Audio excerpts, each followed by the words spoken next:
Hey, this is Walk and Talk 191. It's December 20th. We're talking about 7 ways to help yourself. Life is pretty broken.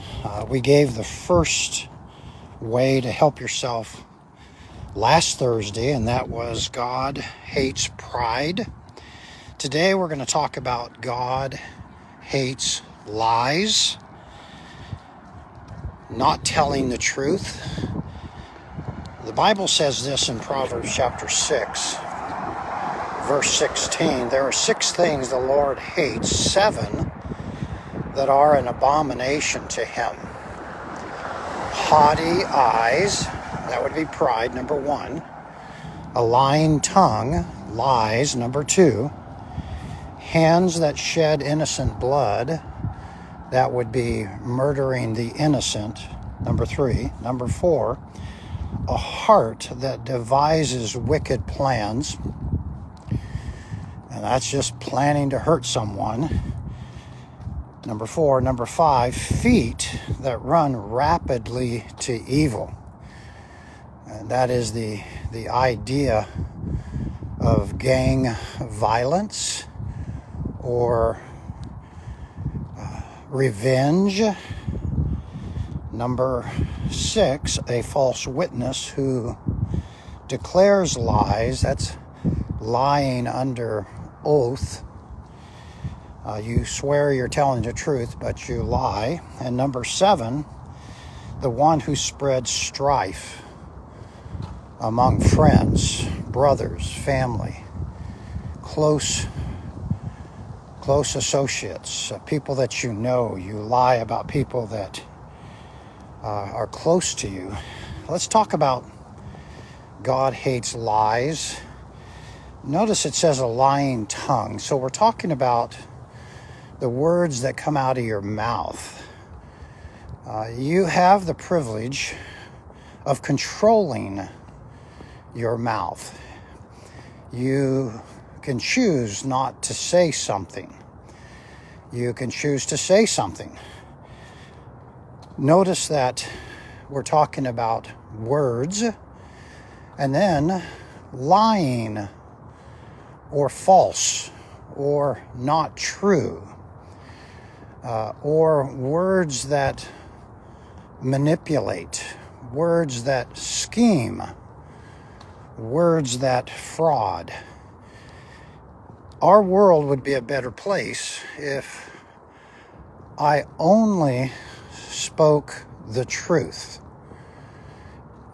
My life would be better if 100% of the time I spoke the truth. Your life would be better if 100% of the time you spoke the truth. You did not lie. The world would be immensely better if everyone was telling the truth and not using words to manipulate. In our society, just consider since COVID, consider how everyone seems to have been caught up in using words that promote a lie. That can be an ordinary person can lie to the government to get money because of COVID. That could be a family who chooses to lie for whatever reason. It could be someone in the professional field that lies to advance their career. We live our lives with words. Be careful what comes out of your mouth. Let me give you some practical ideas. Number 1, remember that truth, telling the truth, is the most important thing to God. That means you have to first know what the truth is.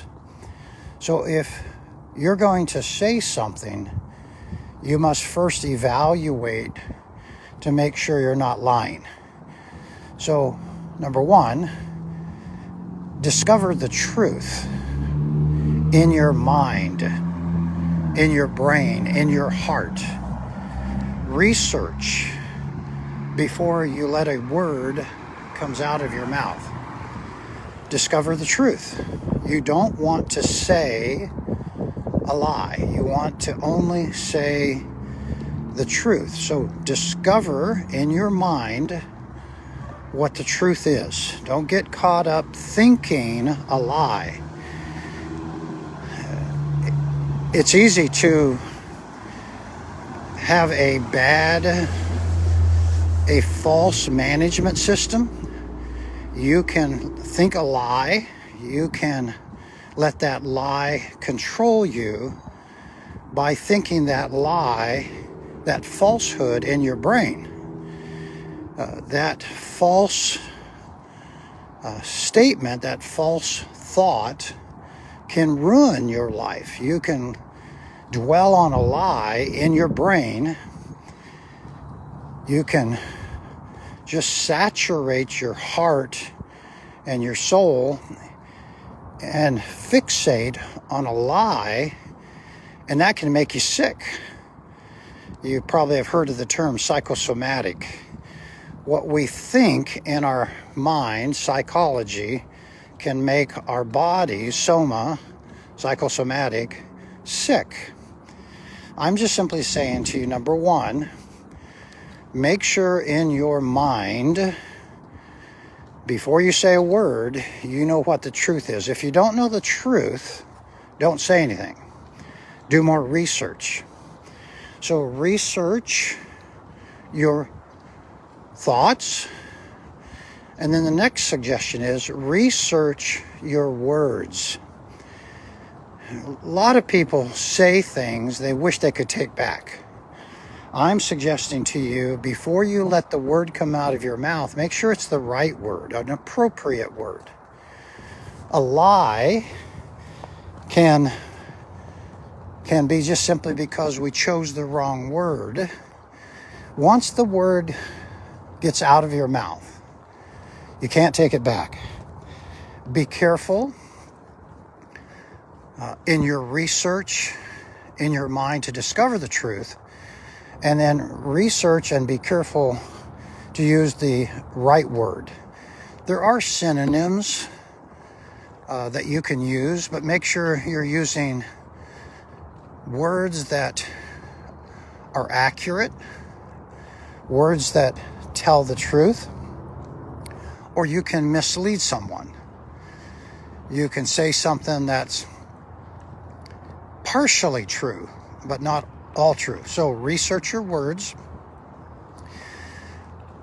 I'm saying maybe some of you need to make sure that when you're thinking of a word to say, maybe what you should do is type that word in to Google and look for the synonyms and the antonyms and the different shades of meaning so that you get the right word. Now, if you're with friends that are gracious, you can just simply say, I'm not sure this is accurate, but here's what I'm thinking, and you can get feedback. There's nothing wrong with that. But be careful. So number one, research in your mind to make sure that you know what the truth is. If you don't say anything. Number two, research the correct word before it gets out of your mouth. And then number three, double check your evidence. It's possible your original research was false. So I'm saying, after you've done private research in your brain, after you've selected the words that you're going to say, before you say it, think about it. Make sure what you're about to say is the truth and not a lie. Lots of individuals don't double check. There used to be a saying, measure twice, you're probably okay. Measure 3 times, you're probably much, much better off. So evaluate. If you're not sure, don't say anything. Let me give you another practical suggestion. So, how about number 4? How about going to someone that you trust and believe is wise and saying, is this accurate? Share with that individual and get some wisdom, get some counsel. Ask for their advice. So you can tell them that you've done some research in your mind, you've done some research on the words, that you've double checked. Now you're going to triple check with someone that you trust and get their feedback. You will discover that getting someone's opinion is amazing. Just one person's perspective can protect you from saying something false, something hurtful, something wrong, some specific lie, just by getting one person's perspective. Feedback is phenomenal. Oh, here's a little sidebar suggestion. When you go to someone wise and you say, "Can I get your opinion on this situation?" Use the words "between you and me," or "private," or "confidential." Make sure that counselor, that individual you're seeking wisdom from, understands this is 100% between you and them. Get privacy. Now you've gotten feedback. Now you're in a position to speak the truth. Here's another suggestion. Remember, as you go through these steps, God hates lies, and your first responsibility is to make sure you're not lying. Your first responsibility is not to make sure the other person's not lying. Make sure that you've got the truth. Make sure that you're speaking the truth. If you're not speaking the truth, don't say anything. Another practical suggestion, number 5. Go to the individual and speak the truth in love. Lots of times we have anger. Lots of times we're resentful, we're upset, we're frustrated, and what comes out of our mouth is not 100% accurate. So cross-examine, double check to make sure you can go and speak the truth in love. What that means is be kind. Don't be prideful. I would advise you, don't point the finger. Don't say you lied. Say, can we compare notes? Go in love. Can we compare notes? I'd like to hear your feedback on this. I'm not sure what happened, but I'd like to understand the situation better. And just ask the what question. And then listen. So you go and ask for feedback and then listen. If you want to avoid lying, be an excellent listener. Always remember, God hates lies, and your first responsibility is to yourself. So you want to discover, you want to research in your brain what happened. You want to make sure that you research in your brain the correct words that you're about to say.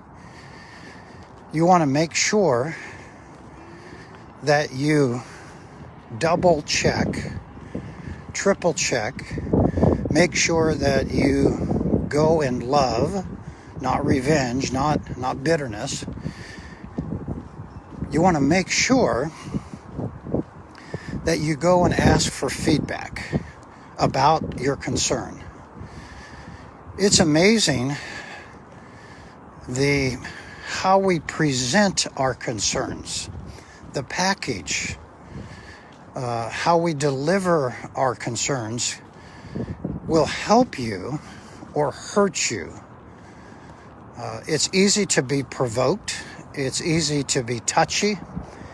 It's easy to be punchy, to be irritable. And you can go in kindness, asking for feedback, always discerning, always evaluating, but always listening. Always remember, God hates lies. Why does God hate lies? Because God is truth. God never lies. Anything that you know about God or know about life that comes from God is truth. The Bible is 100% trustworthy. God is 100% trustworthy. Truth. Take, for example, the creation, God creating math. 1 + 1 always equals 2. Our entire accounting system and science is built upon simple math that builds to complex math. But all of it is reliable. It may get more complicated, but it's built on truth. Truth doesn't change. Truth does not manipulate. Truth doesn't twist the facts. Truth doesn't cheat.